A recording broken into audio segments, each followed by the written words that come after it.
ओम शांति 20-3-2024। मीठे बच्चे, तुम्हें गुप्त खुशी होनी चाहिए कि हम परमात्मा बाप की यूनिवर्सिटी की स्टूडेंट है। भविष्य नई दुनिया का वर्षा पाने के लिए पढ़ रहे हैं। प्रश्न, किस स्मृति में सदा रहो तो दैवी गुण धारण होते रहेंगे? उत्तर, हम आत्मा शिव बाबा के संतान हैं। बाबा हमें कांटों से फूल बनाने आए हैं। यही स्मृति सदा रहे तो दैवी गुण धारण होते रहेंगे। पढ़ाई और योग पर पूरा ध्यान रहे। विकारों से नफरत हो तो दैवी गुण आते जाएंगे। जिस समय कोई विकार वार करे तो समझना चाहिए मैं कांटा हूँ, मुझे तो फूल बनना है। ओम शांति। बच्चों की बुद्धि में है कि हम रूहानी यूनिवर्सिटी में बैठे हैं। ये नशा होना चाहिए। ऑर्डिनरी स्कूल में जैसे बैठते हैं तो ऐसे यहाँ बुद्धू होकर नहीं बैठना है। बहुत बच्चे जैसे बुद्धू होकर बैठते हैं। याद रहना चाहिए ये ऊंच से ऊंच परमपिता परमात्मा की यूनिवर्सिटी है, उसके हम स्टूडेंट हैं। जो तुम्हारे में कितनी फलक होनी चाहिए। यह है गुप्त खुशी, गुप्त ज्ञान। हर एक बात गुप्त है। कईयों को यहाँ बैठे भी बाहर के गंदे ख्याल आते रहते हैं। यहाँ तुम पढ़ते ही हो भविष्य नई दुनिया का वर्षा पाने के लिए, तो तुमको कितनी खुशी होनी चाहिए। दैवी गुण भी तो होने चाहिए। भल यहाँ सब ब्राह्मण ही आते हैं, वहाँ की कीचड़ पट्टी से तो तुम निकल कर यहाँ आते हो, तो तुम बच्चों को कितनी खुशी में रहना चाहिए। सारा दुनिया इस समय गंध में पड़ी है। कहाँ कलयुगी गंध, कहाँ सतयुगी फुलवाड़ी। कलयुग में एक दो को कांटे लगाते रहते हैं। तुमको तो अब फूल बनना है, तो कितनी खुशी रहनी चाहिए। अब हम फूल बनते हैं। ये बगीचा है। बाबा को बागवान भी तो कहा जाता है। बागवान कांटा फूलों को बनाते हैं। यहाँ तो बच्चों को समझ होनी चाहिए कि हम किस प्रकार का फूल बन रहे हैं। यहाँ बगीचा भी है। मुरली सुनकर फिर बगीचे में जाकर फूलों से अपनी भेंट करो। हम कौन से फूल है? हम कांटा तो नहीं है। जिस समय क्रोध आता है तो समझना चाहिए कि मैं कांटा हूँ, मेरे में भूत है। इतनी नफरत आनी चाहिए। क्रोध तो सबके बीच में आ जाता है।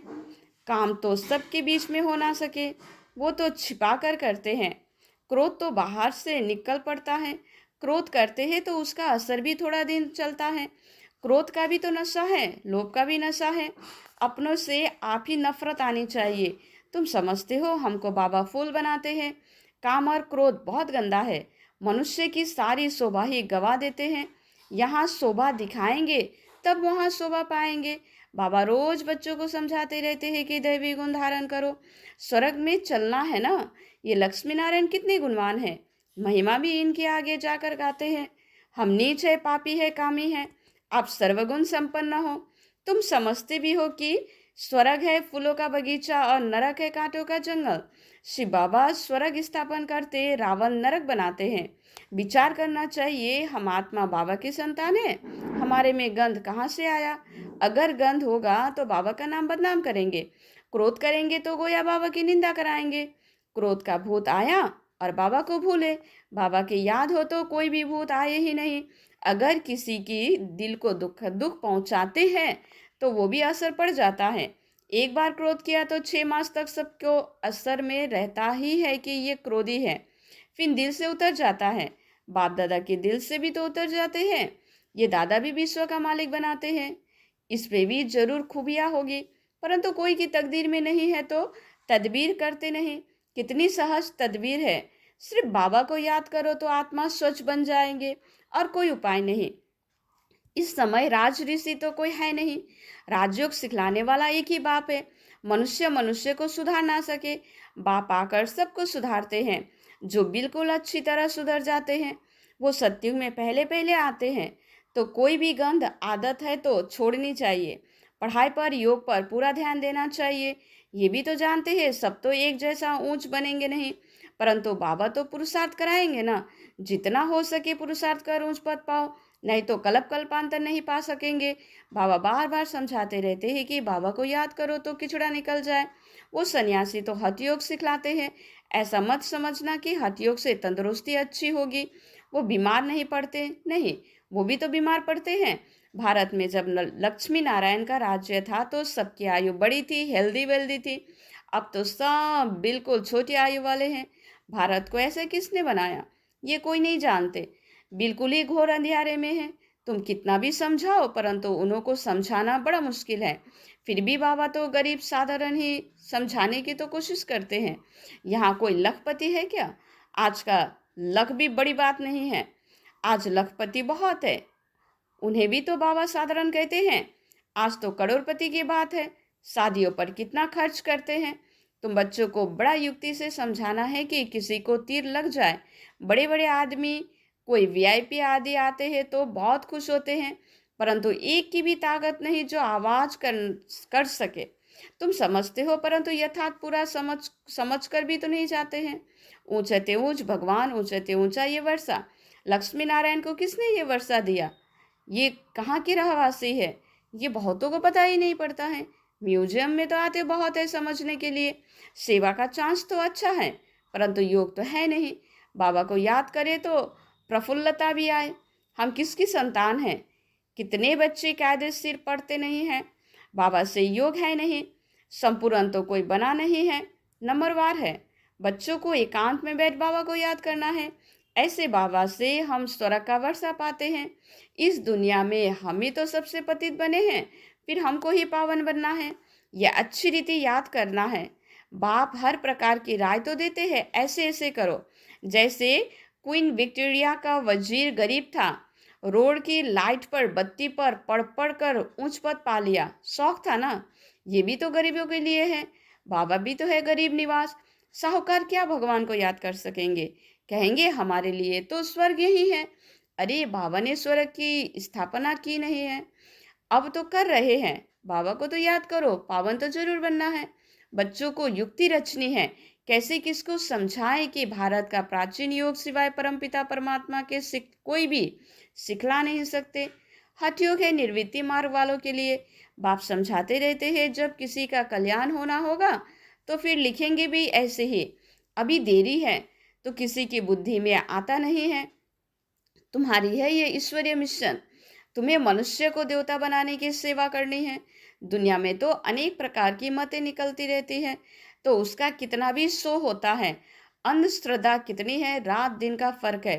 तुम ब्राह्मणों में भी तो रात दिन का फर्क है। कोई तो कुछ भी जानते नहीं है, बहुत सहज। अपने को आत्मा समझ बाबा को याद करो तो पाप कट जाएंगे। दैवी गुण भी तो धारण करो तो ऐसा बन जाएंगे। ढिंडोरा पिटवाते रहो, देहाभिमान ना हो तो ढोलक गले में डाल सबको बताते रहो कि बाबा आया है। कहते हैं मुझे याद करो तो तुम पतित से पावन बन जाएंगे। ये घर घर में संदेश देना है। सभी पर कट अर्थात जंग चढ़ी हुई है। तमो प्रधान दुनिया है, सबको बाबा का पैगाम जरूर पहुंचाना है। पिछाड़ी में तुम्हारी वाह वाह निकलेगी, कहेंगे कमाल है इन्हों की। इतना जगाया परंतु हम जगे नहीं। जो जगे उन्होंने तो पाया, जो सोए उन्होंने तो खोया। बाप बात सही देने आते हैं फिर भी खो देते हैं। तो सर्विस को तो युक्तियां रचनी चाहिए। बाबा आया है, कहते हैं मम्मी कम याद करो तो विक्रम विनाश होंगे। पवित्र बन, पवित्र दुनिया का मालिक बन जाएंगे। याद नहीं करेंगे तो पाप कटेंगे नहीं। कोई भी कट ना रहे तब ऊंच पद पा सकते हो, नहीं तो पद भी कम, सजाए भी खाएंगे। सर्विस की अच्छी मार्जिन है। चित्र साथ में ले जाने की भी सर्विस कर सकेंगे। चित्र ऐसे अच्छी रीति बनाने चाहिए जो खराब ना हो। ये चित्र बहुत अच्छी चीज़ है। बाकी मॉडल्स तो खिलौने हैं। बड़े बड़े आदमियों के बड़े बड़े चित्र होते हैं, हजारों वर्ष भी चलते हैं। तुम्हारे ये 6 चित्र काफ़ी है।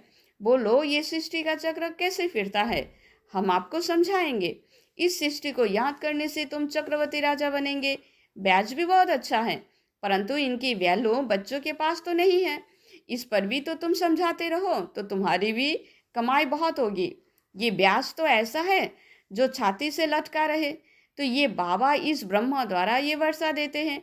ट्रेन में भी चक्र लगाते ये समझाते रहो। छोटे बच्चे भी कर सकते हैं, तुमको कोई मना नहीं कर सकते।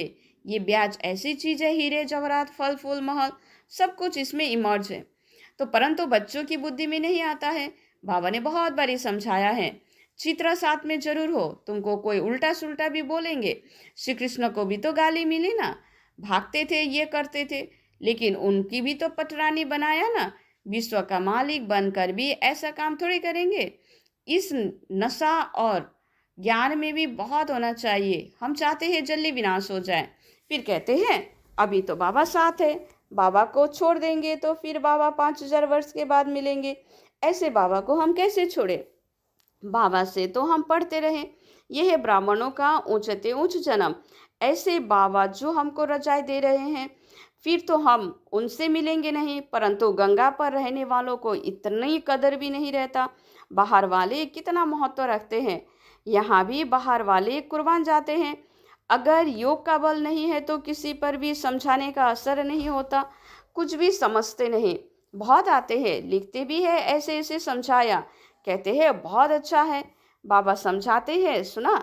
एक जैसे सुना ही नहीं, जरा भी समझा नहीं। बाबा को ही तो नहीं जाना है। अगर कुछ समझे तो ऐसे बाबा से कनेक्शन तो रखे, चिट्ठी भी लिखे। झट तुमसे पूछे कि तुम ऐसे बाबा को चिट्ठी कैसे लिखते हो, बताओ। शिव बाबा केयर ऑफ ब्रह्मा एकदम लिखने लग पड़े। यहाँ तो रथ है ना, परंतु ज़्यादा कीमत तो उनकी है जो इस पे प्रवेश करते हैं। सर्विस करते करते बहुत बच्चों के गले थक जाते हैं, परंतु योग नहीं है तो तीर नहीं लगता है। तो इसको भी ड्रामा कहेंगे। बाबा को जान लिया तो फिर बाबा से मिलने बगैर तो रह नहीं सकेंगे। ट्रेन में भी तो योग युक्त तो हो आए। हम आए हैं बाबा के पास, जैसे विलायत से आते हैं तो स्त्री बाल बच्चे सब याद आते हैं। यहाँ तो हम किसके पास जाते हैं? तो रास्ते में कितनी खुशी होनी चाहिए, सर्विस करते करते आना चाहिए। बाबा है सागर, देखते हैं बच्चे फॉलो कर रहे हैं, ज्ञान की लहर उठती है तो देखकर खुश होते हैं। ये तो बहुत अच्छा सपूत बच्चा है। सवेरे याद की यात्रा में बहुत फ़ायदा है। ऐसा नहीं सिर्फ सुबह को याद करना है, उठते बैठते खाते पीते याद किया, सर्विस की तो तुम यात्रा पर हो। अच्छा, मीठे मीठे सिखलदे बच्चों प्रति माता पिता बाप दादा का याद प्यार और गुड मॉर्निंग। रूहानी बाप की रूहानी बच्चों को नमस्ते। धारणा के लिए मुख्य सार, किसी की दिल को दुख नहीं करना है। अंदर कोई भी भूत है तो जांच करके उससे निकालना है। फूल बन सबको सुख देना है। हम ज्ञान सागर के बच्चे हैं तो अंदर ज्ञान की लहर सदा उठती रहे। सर्विस की युक्तियाँ रचनी है, ट्रेन में भी सर्विस करनी है, साथ साथ पावन बनने के लिए याद की यात्रा पर भी तो रहना है। वरदान, याद और सेवा के बैलेंस द्वारा बाप की मदद का अनुभव करने वाले ब्लेसिंग की पात्र आत्मा भव। जहाँ याद और सेवा का बैलेंस अर्थात समानता है, वहाँ बाप की विशेष मदद अनुभव होता है। ये मदद ही आशीर्वाद है, क्योंकि बाप दादा अन्य आत्माओं के मुआफिक आशीर्वाद नहीं देते। बाबा तो है ही अशरीरी, तो बाप दादा के आशीर्वाद है सहज स्वतः मदद मिलना, जिससे जो असंभव बात है वो संभव हो जाए। यही मदद अर्थात आशीर्वाद है। ऐसे आशीर्वाद की पात्र आत्माएं हो जो एक कदम में पद्मों की कमाई जमा हो जाती है। स्लोगन, सकाश देने के लिए अविनाशी सुख शांति व सच्चे प्यार का स्टॉक जमा करो। अच्छा, ओम शांति।